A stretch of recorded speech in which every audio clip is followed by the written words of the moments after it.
Fidèle abonné, bonjour. Je suis Marc Aurel Joya, docteur traditionnel, oui j'aime bien ça, phytothérapeute et technicien en santé de reproduction.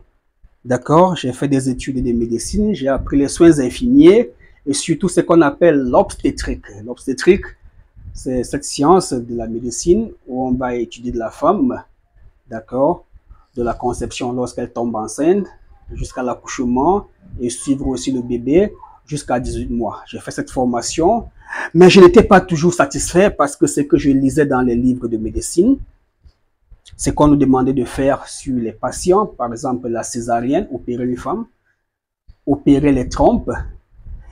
Un homme qui souffre d'hémorroïdes, il faut opérer son anus.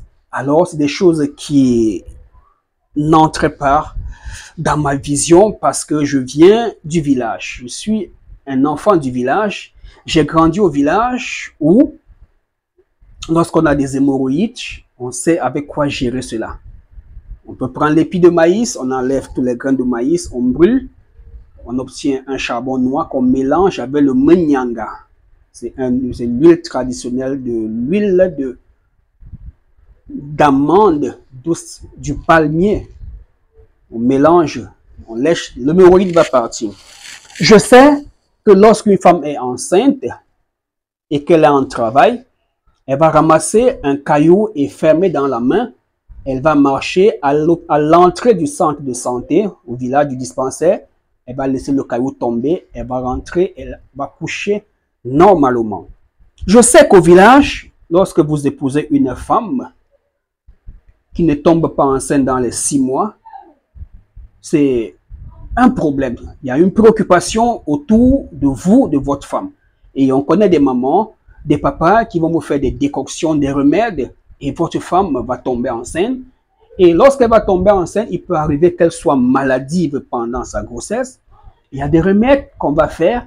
Par exemple, on va faire le mboura. Une femme qui est enceinte, qui vomit, elle est mal à l'aise, on fait le mboura, une espèce de pistache, cucurbita maxima qu'on va écraser, avec des feuilles de Alcornea cordifolia, djeka, qu'on va découper. On va préparer une forme de légumes pistachés que cette femme enceinte va manger et les nausées, les malaises vont s'arrêter. Je sais que lorsque la femme accouche, on coupe le cordon ombilical, le placenta est enterré. Je sais que lorsque l'enfant commence à ramper, lorsque l'enfant veut marcher, on peut faire ci, on peut faire ça. Voilà pourquoi, une fois arrivé en ville, après mes études de médecine, les choses n'ont pas toujours tourné rond dans ma tête. Voilà pourquoi je suis reparti dans mes racines, me plonger encore dans l'étude des plantes médicinales auprès des vieillards. En passant, j'ai fait la rencontre d'un papa. Il a épousé sa femme. Il a eu un premier enfant avec cette femme. L'enfant est décédé avant 3 mois. Une femme qui tombe enceinte naturellement, qui garde sa grossesse, qui accouche, mais le bébé à 3 mois tombe malade bizarrement comme ça et décède. Deuxième accouchement, deuxième bébé, 4 mois, bébé décède. Troisième grossesse, accouchement normal, bébé décède. Quatrième accouchement, bébé décède. À 4 mois, à 4 petites tombes derrière la case. Le papa n'en pouvait plus. Qu'est-ce qu'on n'a pas apporté à ce papa comme remède, comme conseil? Quel grand marabout, quel grand sorcier ce papa n'a pas vu? Qu'est-ce que la famille de la femme n'a pas fait pour que leur fille puisse garder la grossesse? Parce que ça devenait une honte. Des gens disaient non, c'est du côté de la femme que vient ce phénomène de bébé qui décède. On disait non, c'est du côté de l'homme, c'est l'homme qui mange les bébés. Vous savez, en Afrique, ça va dans tous les sens. Vous imaginez donc ce jeune couple, ce jeune monsieur et cette jeune femme, ce couple qui a déjà enterré 4 enfants. C'est parfois difficile, mais j'ai rencontré ce papa. Ce papa avait appris par des sources sûres que M. Joya, lui, il savait que j'étais infirmier, en ville soignait les hommes et les femmes qui avaient des problèmes de conception. Ce papa avait souhaité me rencontrer. Mais l'occasion ne se prêtait pas parce que ce papa est fatigué. Lors des différentes manifestations de deuil de mariage, quand j'y suis, il ne peut pas venir. Il avait souhaité un jour me rencontrer. Et ce jour était finalement arrivé. Je suis allé lui rendre une visite de courtoisie en compagnie d'un autre papa. Il m'a dit, c'est bien comme tu es venu. J'ai appris que tu soignes les femmes et les hommes qui ont des problèmes d'accouchement. Qui t'a appris cela? Je me suis mis à rire. J'ai dit, non papa, vraiment, c'est pas la grâce de Dieu que je parviens à soigner. J'ai des petites connaissances comme ça que l'autre papa malheureusement décidé m'avait montré. Il a dit, c'est bien. Comme tu me vois, mon fils, avant de fonder cette famille que tu vois, j'ai enterré 4 enfants. Qu'est-ce qu'on n'a pas dit de moi? Qu'est-ce qu'on n'a pas dit de ma femme? Qu'est-ce qu'on ne m'a pas donné comme médicament? Qu'est-ce que donc, si je te donne un remède pour l'accouchement, si je te donne un remède et tu pars, ça ne marche pas, il faut laisser tomber. J'ai dit, ah bon papa? Il a dit, ah oui. J'ai dit, ok, c'est bien. Mais il m'a dit quelque chose, que en toutes choses dans la vie, il faut être innocent. Lorsqu'on t'accuse d'avoir fait ci ou ça, il faut que tu aies les mains propres.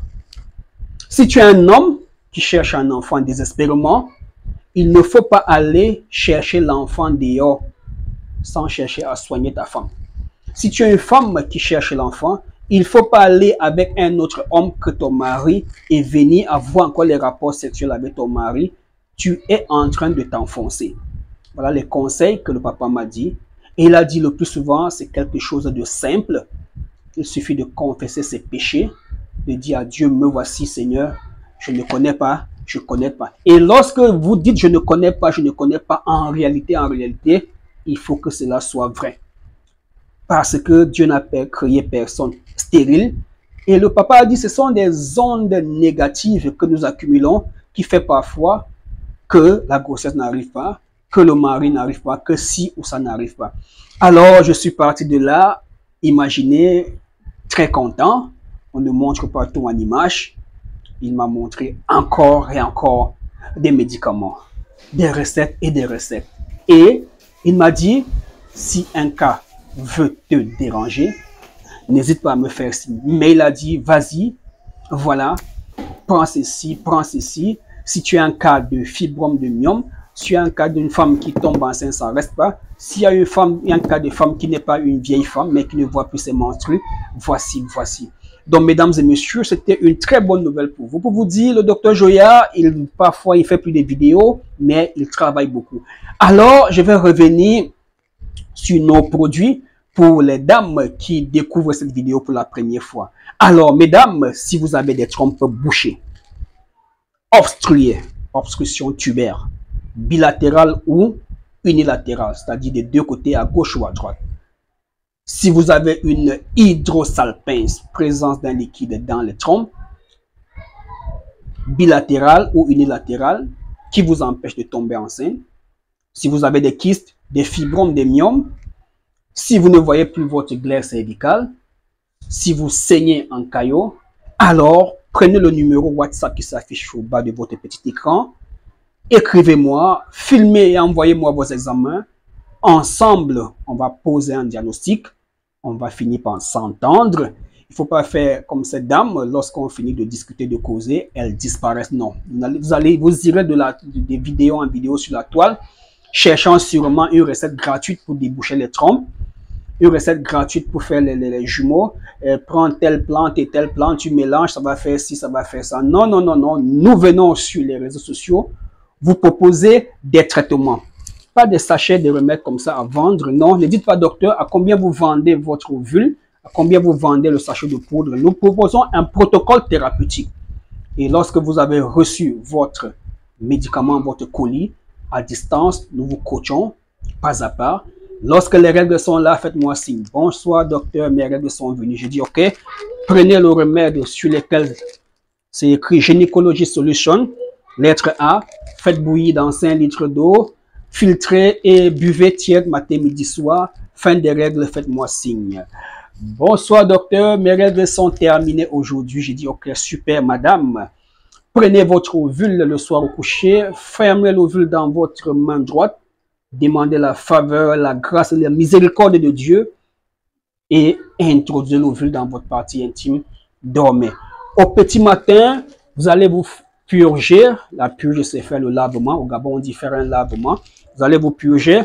Avec ce remède, vous allez prendre la peine de faire bouillir dans 2 litres d'eau et demie. Alors, docteur, j'ai placé l'ovule hier soir au coucher. J'ai fait la purge au petit matin. Voilà, j'ai eu une journée difficile. Ça tire au bas-ventre et voilà, il y a des choses bizarres qui coulent. Oui, madame, reposez-vous. Revenez-moi le lendemain matin. Docteur, j'ai passé une bonne journée. Ça va de mieux en mieux. Je suis en forme. Allez, continuez avec votre remède A. C'est le remède pour les problèmes d'endométriose, de fibrome, de troubles des règles, d'absence des règles, bref, de nettoyage de l'utérus et des trompes. Alors, au 10e jour, stop ce traitement et revenez-moi. Docteur, c'est mon 10e jour aujourd'hui. Vous m'aviez demandé de vous rappeler cela. Ah oui, madame, ok. Prenez le remède B. Je dis B parce qu'il y a l'autre étiquette. Faites bouillir ce remède. Buvez tiède matin, midi, soir. Monsieur est là? Oui, il est là. Amusez-vous, faites des rapports sexuels. 11e, 12e, 13e, 14e, 15e, 16e jour. Quelque part là-bas dedans, l'ovulation va se produire. Et si une seule trompe est perméable, alors vous allez tomber enceinte et vous allez dire, ah docteur, ton médicament est efficace. Un seul cycle de traitement, je suis déjà enceinte. Oui, c'est possible, madame. Voilà pourquoi nous vous encourageons à vous soigner vous aussi. Vous venez de tomber sur cette vidéo. Ce n'est pas la première vidéo. Abonnez-vous. Cliquez sur vidéo. Vous allez voir les autres vidéos et vous verrez que nous sommes sur la toile depuis bientôt 6 ans. Personne ne s'est jamais plaint de nous. Nous ne venons pas dans l'intention d'avoir des millions d'abonnés. D'accord? Non. Nous proposons des traitements aux patients. Nous les accompagnons. Et par la grâce de Dieu, Dieu leur fait grâce et la grossesse arrive. Alors, avec quoi pouvez-vous déboucher une trompe, docteur? Parce qu'on m'a dit qu'on ne peut qu'opérer ma trompe. Oui, nous avons notre ovule naturel. Malheureusement, je ne l'ai pas ici à côté. Je vais vous montrer ça en image. C'est grâce à l'ovule naturel que nous allons déboucher la trompe. Parce que les trompes, c'est ça, les trompes. Et lorsque les trompes sont bouchées, on ne peut que passer par la cavité vaginale, le col de l'utérus et les trompes pour aller retirer cette saleté qui bouge. On ne doit pas boire un remède et se purger. Si vous buvez un remède, ça ressort par derrière aux toilettes. Si vous vous purgez avec un produit, ça remonte jusqu'à un niveau, vous rejetez aux toilettes. Par devant, c'est bouché. Par devant se trouve le kyste, le fibrome, le myome, les trompes bouchées. Donc, il faut mettre l'ovule vaginal qui va les secouer. Maintenant, vous allez boire. Le remède va passer dans la circulation sanguine pour aller intoxiquer les myomes, c'est-à-dire boucher les veines qui donnent le sang au myome. Quand le myome n'aura plus assez de sang, le myome va s'atrophier parce que les myomes fonctionnent ou profitent de vos propres hormones pour grossir. Alors, mesdames et messieurs, une vidéo pour expliquer tout cela, c'est super compliqué. Vous êtes en France, super. Les colis arrivent très très rapidement. Vous êtes en Belgique, super. Vous êtes en Afrique, super. Mais attention, si vous êtes au Brésil, abstenez-vous. Par le passé, j'ai envoyé beaucoup de colis au Brésil, ça arrivait sans problème. Il y a une dame que je vais taire le nom, mais qui a accouché son bébé Samuel. Cette dame va se reconnaître. Elle a accouché, elle a donné mon numéro à plusieurs femmes du Brésil. Elles m'ont contacté. J'ai envoyé un premier colis au Brésil qui a eu des complications. Et là-bas, on m'a appelé pour me dire pourquoi ça n'arrive pas. Là-bas, c'est compliqué. Il faut avoir un numéro fiscal. Un numéro fiscal pour pouvoir importer. Donc, c'est comme si cette personne achetait de la marchandise de l'étranger. Donc, la législation au Brésil ne me permet plus d'envoyer le colis de ce côté-là. Pareil pour Haïti. Avant, j'envoyais beaucoup de colis à Haïti. Les Haïtiennes qui sont aux États-Unis, en France, en Belgique, me contactaient pour leur propre traitement, soit pour leurs parents qui sont en Haïti. Et ça s'est passé super bien. Il était impossible de rester en Haïti et envoyer l'argent au Cameroun. Ça ne se faisait pas. Ça ne se fait pas.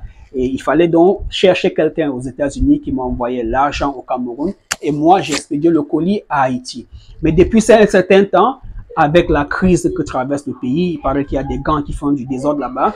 Le bureau de poste ne fonctionne plus, ça ne marche plus. Vous voyez? Et les femmes ont accouché à Haïti pendant le séisme. Beaucoup de patients du côté d'Haïti, mais les choses changent, d'accord? Qui sait que demain dans votre pays sera désormais impossible d'expédier un colis. Donc, profitez maintenant. Profitez maintenant. C'est ça la vie. À chacun sa chance. Je suis allé l'autre jour pour expédier un colis aux États-Unis. Un certificat phytosanitaire que je faisais à 3 000 francs CFA. On m'a demandé 5 000 francs CFA. Un colis que j'expédiais en express à 50 000 francs, ils m'ont demandé une soixantaine de mille. D'accord? Vous voyez que nous sommes dans un monde qui change. Donc, dès que possible, mesdames et messieurs, prenez le numéro du docteur Joya, écrivez-moi. Vous voyez, il y a des enfants qui font du désordre là-dehors. Écrivez-moi et je vais voir ce qu'il y a lieu de faire avec vous. Je vais voir ce qu'il y a lieu de faire pour vous. Merci et à bientôt. Désolé pour cette longue vidéo.